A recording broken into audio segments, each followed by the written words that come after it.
പ്രശാന്തയെ ഇന്ന് വേദിയെ ധന്യമാക്കുന്ന ഈ ഒരു ഓഡിറ്റോറിയത്തിൽ പറഞ്ഞിരിക്കുന്ന ആചാര്യന്മാരും അതുപോലെ ഹിന്ദുമത ധർമ്മത്തെ ഉണർത്തണം, ഉയർത്തണം, ഉജ്ജ്വലമാക്കണം എന്ന് പ്രതിജ്ഞ ചെയ്തു വന്നിരിക്കുന്ന എല്ലാവർക്കും എൻ്റെ സാഷ്ടാംഗ നമസ്കാരം. ദൈവവും ഗുരുവും, ദൈവവും ഗുരുവും. ക്ഷേത്രങ്ങളിലൊക്കെ ഇന്ന് ഹിന്ദു സമൂഹം പോകുന്നു, ഭക്തി കൂടുന്നു.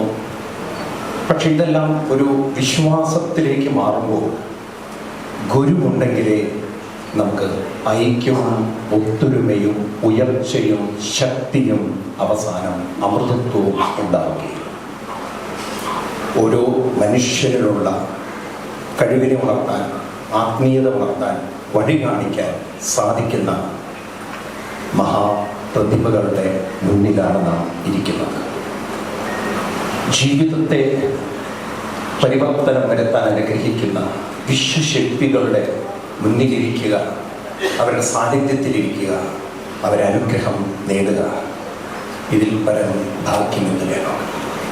സാക്ഷാൽ ഗുരുവായൂരപ്പൻ തന്നെ പറഞ്ഞൊരു വാക്കുണ്ട്. സമന്ത പഞ്ചക തീർത്ഥത്തിൽ അനേകം മഹാന്മാർ വന്നപ്പോൾ ഭഗവാൻ പറഞ്ഞു, ദേവാനാമപി ദുഷ്പ്രാപം ഇത് യോഗീശ്വര ദർശനം. ഇന്ന് നമ്മുടെ തലമുറകളെ ഗുരു പരമ്പരയുടെ കണ്ണികളിലേക്ക് കൂട്ടിച്ചേർത്തിട്ട് ഉണ്ടാകുന്ന ധർമ്മച്യുതി നാം കണ്ടുകൊണ്ടിരിക്കുകയാണ്.